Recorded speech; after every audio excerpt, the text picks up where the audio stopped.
They always tell you that your home is your sanctuary, the one place where the world can't get to you.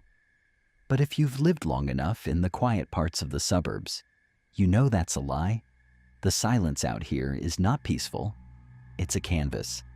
And on a Tuesday night in the middle of a brutal January freeze, someone decided to paint a nightmare on mine. I'm not a paranoid person. I don't own a gun, I don't have a high-tech security system, and I usually leave my porch light off to save on the electric bill. But after what happened 3 months ago, I don't just leave the lights on. I sit in the dark and watch the shadows. Because I learned that the most terrifying thing isn't a ghost or a monster, it's the sound of a human voice asking for help when you know, deep in your gut, that they aren't there to be saved. I work as a freelance developer. My life is lived in the blue light of a monitor, usually between the hours of 11 p.m. and 5 a.m. I like the night. It's honest. No traffic, no screaming kids next door, just the hum of my PC and the occasional rattle of the wind against the siding. That night was different. An ice storm had moved in around 8 p.m. It wasn't the fluffy, cinematic snow you see in movies. It was that sharp, needle-like sleet that coats everything in a layer of jagged glass. By midnight, the trees in my backyard looked like crystal skeletons, groaning under the weight of the ice. The streetlights a block away were flickering, struggling against the wind. I was in the middle of debugging a messy piece of code when I heard it. It wasn't a loud bang. It was a soft, rhythmic thud. It sounded like someone was leaning their shoulder against the front door, over and over again. I froze. My house is old and it makes noises, but this was deliberate. This was weight being applied to wood. I got up from my desk. My heart wasn't racing yet. I was mostly just annoyed. I figured a branch had fallen, or maybe a neighbor's trash can had blown onto my porch. I walked down the hallway, the hardwood floor cold beneath my socks. I didn't turn on the hallway light. I reached the door and looked through the peephole. My porch light was off, but the reflection of the sleet provided just enough gray light to see. A woman was standing there. She was tiny, maybe 5 feet 2 inches, wearing nothing but a thin, pale summer dress, no coat, no shoes. Her skin looked blue in the moonlight. She was shivering so hard her entire body was vibrating. I reached for the deadbolt, my hand literally on the metal, ready to twist it. My brain was screaming, "She's going to die out there, open the door, get a blanket." But then I stopped. I looked closer through the peephole. Even though she was shivering, her eyes were empty. She wasn't looking at the door. She wasn't looking for a handle. She was staring at the top corner of the door frame, her mouth slightly open. "Please," she whispered. Her voice was thin, but it didn't sound like someone freezing. It sounded like she was reading a script. "Please, I'm so cold. My car slid off the road. I just need to call my mom. Please let me in." I took a breath. "I'm calling the police right now," I said, my voice cracking slightly. "I'll call them for you. Stay right there." The shivering stopped. Instantly. She didn't move her head, but she spoke again, her voice dropping an octave, becoming flat and cold. "The door is already unlocked, isn't it?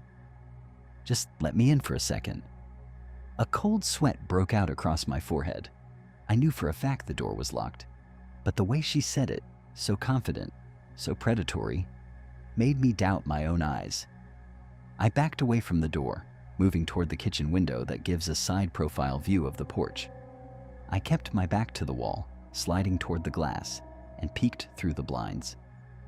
That's when the world turned upside down. The woman was still there, standing perfectly still now, staring at my front door. But standing directly behind her, tucked into the shadows of the alcove where I keep my firewood, was a man. He was massive. He was wearing a heavy dark parka and a balaclava. In his right hand, he held a short, rusted crowbar. He was calm and leaning in toward the woman, whispering something into her ear. He was using her as a human shield, a lure. He knew that if a man in a mask knocked on a door at 3 a.m., nobody would answer. But a girl in a sundress in the middle of a winter storm? That opens doors. I felt a wave of nausea. If I had opened that door even an inch, he would have been inside before I could scream. I scrambled for my phone on the kitchen counter and dialed 911. "I have 2 people on my porch," I whispered to the operator. "One has a weapon. They're trying to trick me into opening the door. Please, send someone." As I was talking, I heard a metallic clink. I looked back at the window. The man had stepped out of the shadows. He wasn't hiding anymore. He realized I was on the phone. He walked up to the door and shoved the woman aside like she was a piece of furniture. She fell into the sleet and just stayed there, curled in a ball, not making a sound. The man took the crowbar and jammed it into the gap between the door and the frame. The sound of the wood splintering was the loudest thing I've ever heard. I ran to the hallway and put my shoulder against the door, even though I knew the deadbolt was the only thing that mattered. "Go away," I screamed. "The cops are 3 minutes out. I have a gun." I didn't, but I needed him to hesitate. He didn't stop.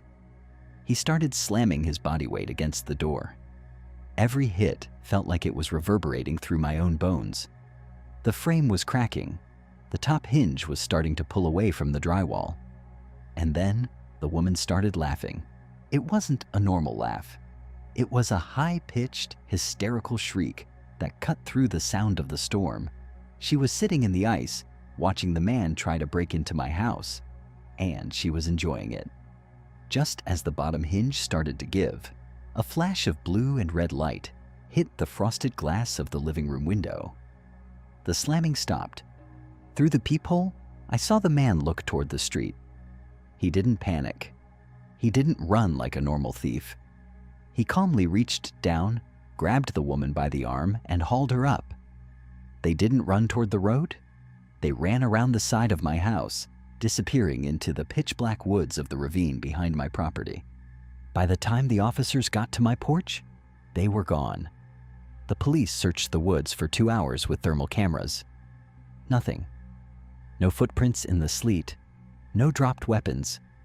It was like the storm had swallowed them whole. One of the older officers, a guy who had been on the force for 20 years, looked at my doorframe and shook his head. "You're lucky," he said. "Usually they don't wait for you to open the door. They just kick it in. They wanted you to open it so they could keep the noise down.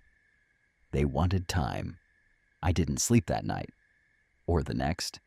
I spent the next week installing steel reinforcement plates on my doors and motion sensor floodlights that could blind a pilot. But here's the thing that keeps me up. A month later, I was cleaning out the firewood alcove where the man had been hiding. Tucked way back in the corner under a pile of rotted oak, I found something. It was a small plastic digital recorder. I pressed play. A voice came out, a woman's voice. It was the recording of her crying and saying, "Please, I'm so cold. My car slid off the road."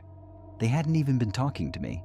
They were playing a recording through a Bluetooth speaker to make it sound more convincing while they focused on the lock.